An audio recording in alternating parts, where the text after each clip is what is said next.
So we just left the garden, and this is the okra that I cut.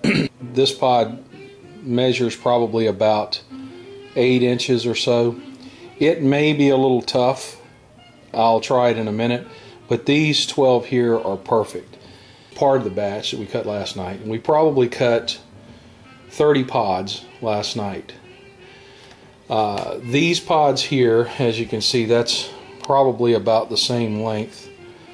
Anita feels that these pods are a little too stiff. They're a little too spiny. She doesn't like that. It doesn't bother me as much. It's really a preference thing. And so for her sake, I try to get with a pod that is in the range of this size right here. So one of the things that I use to measure from time to time is US paper currency. We know that that's 6 inches long. So if we take this pod and lay it on, we see that it's a little bit over 6 inches, because you want to measure from here. And really, this really gets down to sight. It's not a science. It's a preference. It's a personal preference. I know that there are times when I was growing up, my mother would use a pod that was this long and cook it to the point that you never knew that it had any spines in it. What I'm going to do next is I'm going to cut a couple of pieces and show you basically what a good texture would be for cooking, and one that would probably cause most of the people eating your okra that night to say, wow, it tastes a little bit woody. The texture and the tenderness that you're looking for in your okra. If you notice, this cutting through here, this feels kind of like cutting through, almost cutting through butter, I guess, would be one way to describe it. Now, I'm going to show you here, this is a pod that's probably in the 10 to 12 inch range. It's got quite a curvature to it. And I want you to listen. You can see and hear the difference. It's got that crunch. It's almost like has the texture of celery. You do not want to use this. This is out of control right here. However, this is what I like to do with these pods. Basically, cut the ends off, both ends, and put them in a paper sack and let them dry, and use them for seeds and give them to friends and so forth. We also have a compost pile, and anything that is organic goes in the compost. We'll begin cutting, and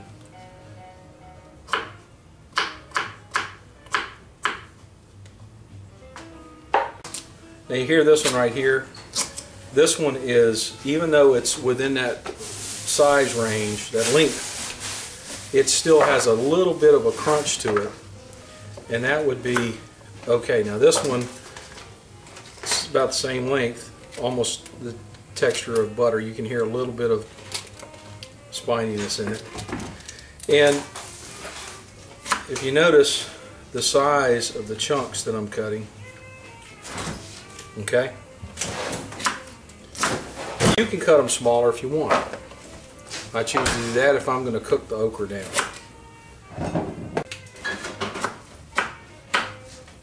Here's another one. It's longer, but it's soft. You never know. It's kind of a, it's hard to know which one just by looking at it is going to give you a texture that's not going to work for your meal. So it's best to go ahead and try to cut every single one of them, and just throw the ones to the side that you don't want. I've got some olive oil in the skillet. Okay. So Anita has started the olive oil warming up. You can take multiple pods together and cut them like this and get more going at the same time, which is more efficient.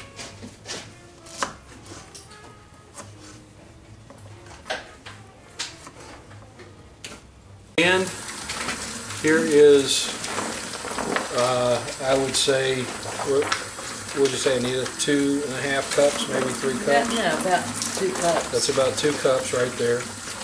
And that's what we're going to cook down here in just a minute for our meal tonight. Next, we're going to cut some onions and green peppers.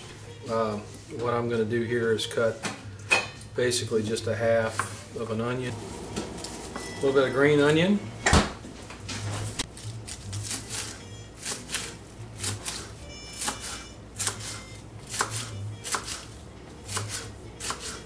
our traffic light bell peppers didn't really get too big, so we're just going to grab a handful of these out of the batch here on the counter. And around our kitchen we like to use whatever we have and just make do with what we have and not try to have to run out to the store every time we need something.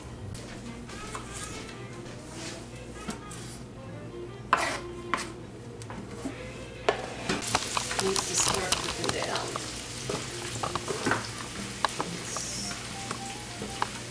Alright, so Anita just put the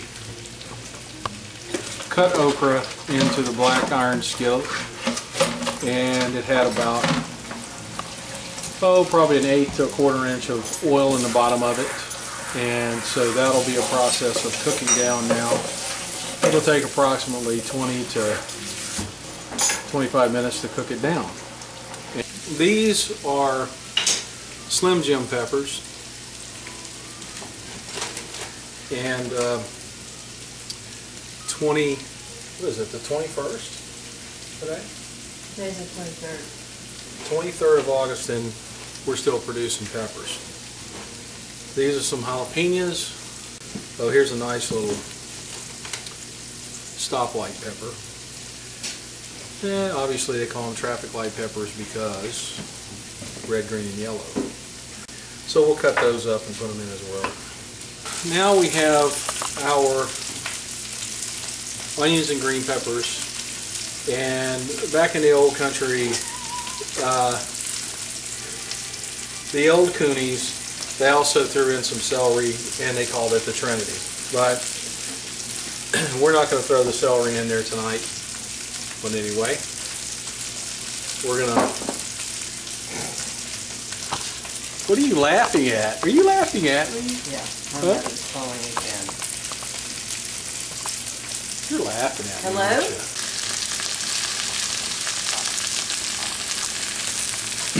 All right, I want to show you as I'm stirring this okra up that this is the part about okra that a lot of folks just are not too sure about. And I don't know if you can see as I move this okra around, there's kind of a sticky substance that is being drawn out of the okra. Well, that's just a natural part of the okra. And okra was brought in from Africa a long time ago, back in the slave trade days. And you know, so it's not a native plant to the U.S., but it grows well here. And many folks are turned off by that slimy, sticky substance, and it all depends on how you cook the okra. And right now, what we're doing is we're just cooking this down, and we're gonna cook it down where it just kind of wilts and maybe begins to fall a little bit apart. And then we're going to do the next step, and the next step is to add cut tomato with the juices. And what that does is the acid in the tomato will begin to break down this sticky substance and cause it to no longer be like a glue, but more fluid, and it'll become all a part of the dish that you won't even realize that there's any of that gummy, gluey substance in there when we're finished cooking this.